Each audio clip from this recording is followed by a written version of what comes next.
Ava's life looked perfect from the outside. She had a husband, a well-kept home, and a routine that flowed with quiet predictability. To the world, she was lucky, a woman who had everything she needed. But behind closed doors, her reality was much different. Blake, once affectionate and present, had grown distant over the years. His attention had shifted to his hobbies, his work, and the quiet comfort of routine, leaving Ava feeling more like an obligation than a partner. Their conversations had become nothing more than practical exchanges, discussing bills, dinner plans, and household maintenance. Gone were the days of deep, intimate talks, the lingering touches, the stolen kisses in the kitchen. She couldn't remember the last time she felt truly seen. There was no major argument, no dramatic betrayal, just a slow, silent unraveling, the kind of loneliness that didn't stem from being alone, but from being unnoticed. She told herself she was content. That stability was enough. But late at night, when she lay awake listening to Blake's steady breathing, she felt the weight of what was missing pressing down on her. She had built a life that should have made her happy, yet all she felt was empty. The first time Ava saw Andrew again, she barely recognized him. It had been years since he'd last lived in the house. And back then, he had been nothing more than a polite, distant teenager, respectful but reserved, never one to linger in conversation. Now, standing in the doorway with an easy confidence, he looked nothing like the boy she remembered. He was taller, broader, his movements effortless, his presence strangely commanding. His dark eyes carried something unreadable, something that made Ava's breath catch before she could stop herself. The air in the house felt different with him in it, charged in a way she hadn't expected. At first, she told herself it was just the awkwardness of adjusting to another presence in the home.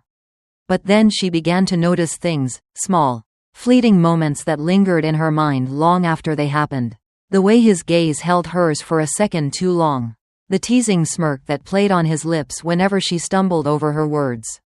The way his voice softened when he spoke to her, as if you were paying attention in a way no one else had in years. It was nothing, she told herself, just the tricks of a restless mind, of a woman starved for attention. And yet, when she found herself alone in a room with him, her pulse betrayed her, quickening before she even realized why. A shift had begun, slow and unspoken, but impossible to ignore. It happened in a moment so ordinary that Ava didn't even have time to anticipate it. She was in her bedroom, cleaning absent-mindedly, lost in the motions of dusting and rearranging. The house was quiet, the late afternoon sunlight filtering through the blinds, casting golden streaks across the hardwood floor. She hadn't heard the door open. She had been so certain she locked it. But then, she felt it, the slow, deliberate creak of wood shifting behind her. She turned, startled, and there he was, Andrew. For a second, neither of them moved. His gaze wasn't on her, it was on the item in her hands. An object she had pulled from the drawer to clean behind the cabinet. Never thinking someone would walk in. Bright, unmistakable, impossible to explain away. Her heart slammed against her ribs. A slow smirk flickered across Andrew's lips, his blue eyes dark with amusement. "What's that?" he asked, his voice lingering between teasing and curiosity. Heat flooded her face. Without thinking, she dropped the object and grabbed the nearest thing, a throw pillow, to cover it. "It's none of your business," she stammered, throat tight. Andrew didn't move, leaning casually against the doorframe. But his presence felt closer, heavier. "You don't have to be embarrassed, Ava," he murmured. "We're all human, right?" Something invisible shifted between them, something Ava didn't want to acknowledge. But as Andrew finally turned and walked away, she knew they had just crossed an unspoken line. The storm rolled in slowly that evening, the kind that carried an unsettling stillness before the first rumble of thunder. The power flickered once, then twice, before plunging the house into complete darkness. Ava stood frozen in the living room, the sudden absence of light making the walls feel closer. She exhaled, trying to steady her nerves. It was just a storm, just a momentary inconvenience. Then she heard him, Andrew. His footsteps were quiet, careful. A moment later, He was close enough that she could feel him rather than see him. His presence a warmth against the cool air. "Hold on," he murmured. "I'll grab a flashlight." She nodded, even though he couldn't see her. But then, in the darkness, his hand brushed against hers. A fleeting touch. Unintentional, or was it? Ava sucked in a sharp breath, her body betraying her with the way it reacted. She should have pulled away. Should have stepped back into the safety of distance. But she didn't.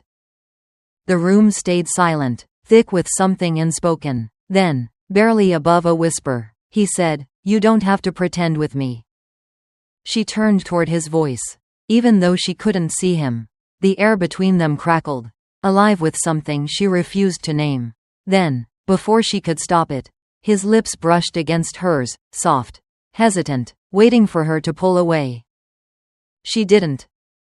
In that moment, the storm wasn't outside, it was between them.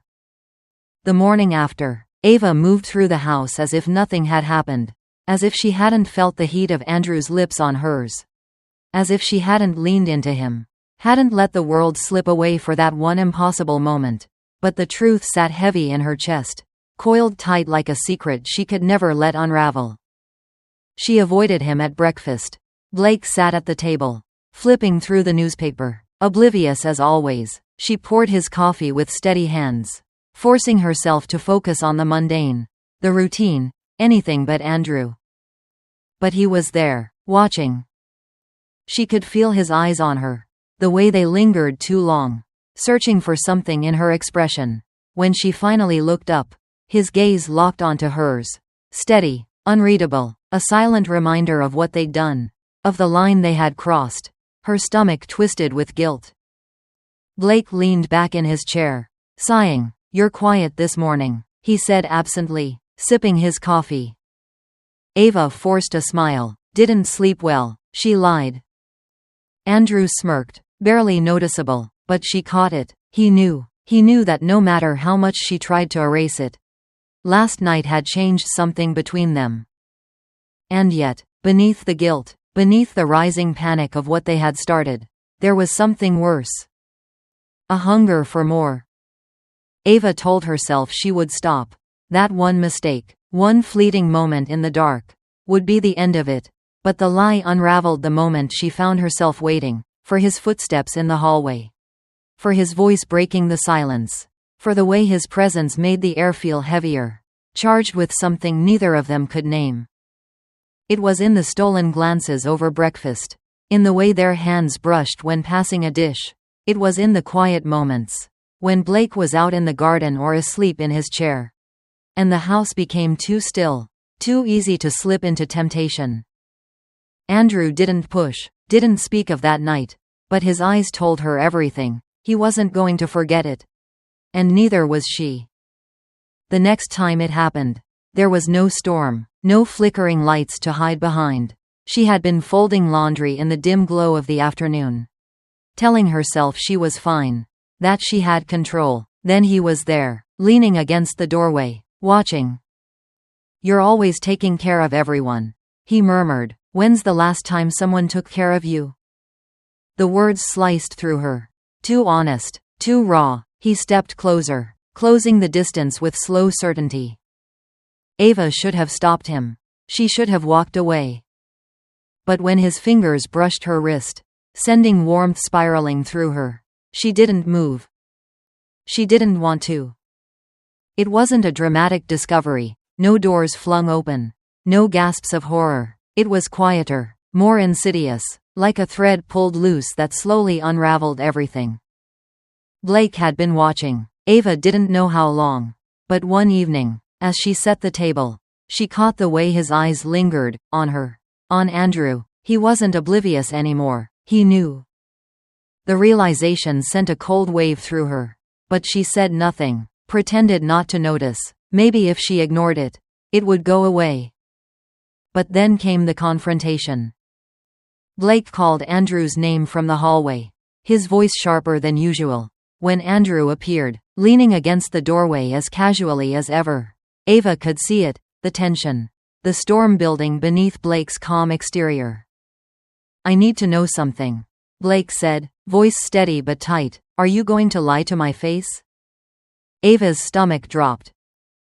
Andrew's smirk faded. I don't know what you're talking about. Blake's jaw tightened. Don't play games with me. I've seen the way you look at her. His gaze flicked to Ava, and for the first time in years, she felt completely exposed. The silence that followed was suffocating. Ava opened her mouth, but there was no explanation, no excuse that could erase what had already happened. Blake exhaled sharply, stepping back like the sight of her was unbearable. Get out, he said. And just like that, everything shattered. The house felt different after Andrew left, quieter, heavier, like the weight of what had happened had settled into the walls themselves.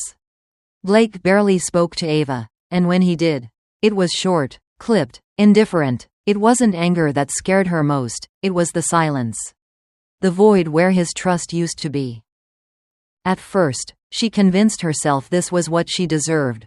She had made her choice. And now she had to live with it. She tried to fall back into routine, cooking dinner, folding laundry, sitting beside Blake in the evenings while he watched TV. But everything felt off. Everything felt wrong. She thought she would feel relieved once Andrew was gone, that the distance would cleanse her of whatever had taken root between them. But instead, the ache grew sharper, the absence more unbearable. She missed him. She hated that she missed him. Some nights, she caught herself listening for the sound of his footsteps in the hallway. She would turn, expecting to see him leaning against the doorframe with that knowing smirk. But the door stayed empty, and the loneliness pressed deeper. Blake, meanwhile, had settled into a quiet resentment, punishing her not with words but with cold indifference. He never asked if she regretted it. Maybe he already knew the answer. She had betrayed him, yes, but worse, she had betrayed herself. And now, she was trapped in a house that no longer felt like home. The letter arrived on a Tuesday morning, slipped between the bills and advertisements, its envelope unmarked except for her name. Ava knew before she even opened it. Her hands trembled as she peeled back the paper, unfolding the page with slow, deliberate care, as if delaying the inevitable could somehow keep her world from tilting again. I meant what I said. This isn't over. I don't care what anyone thinks, what anyone says. I can't just forget you. I won't, if you ever decide you want something more than this life that makes you miserable. You know where to find me. I'll be waiting, always. Andrew. She exhaled sharply, her chest tight with something she couldn't name. Relief, longing, guilt, all of them tangled together in a way that made her breath come too fast. Her fingers curling around the edges of the letter like it might slip through her grasp. For a moment, she considered tearing it up, burning it, pretending it never arrived, but instead, she folded it carefully and tucked it into the back of her dresser drawer, hidden. But not forgotten. Blake was outside, working in the garden, oblivious to the storm raging inside her. Ava placed a hand over the drawer, closing her eyes. She had told herself this was the end, that she had no choice but to stay, to endure. But now, holding Andrew's words in her hands, she wasn't so sure anymore. Maybe this wasn't over after all. In today's world, it's easy to feel trapped in routines, relationships, and expectations that no longer fulfill us. Ava's story is a reminder that emotional neglect can be just as damaging as outright betrayal. If you ever find yourself longing for something more, pause and ask, is it passion you're missing? Or connection? Affairs often stem from unresolved loneliness, not just attraction. Before crossing a line, communicate. Be honest with yourself and your partner. If your relationship is no longer serving you, seek change the right way. True happiness isn't found in secrecy, it's built through courage, honesty, and self-respect.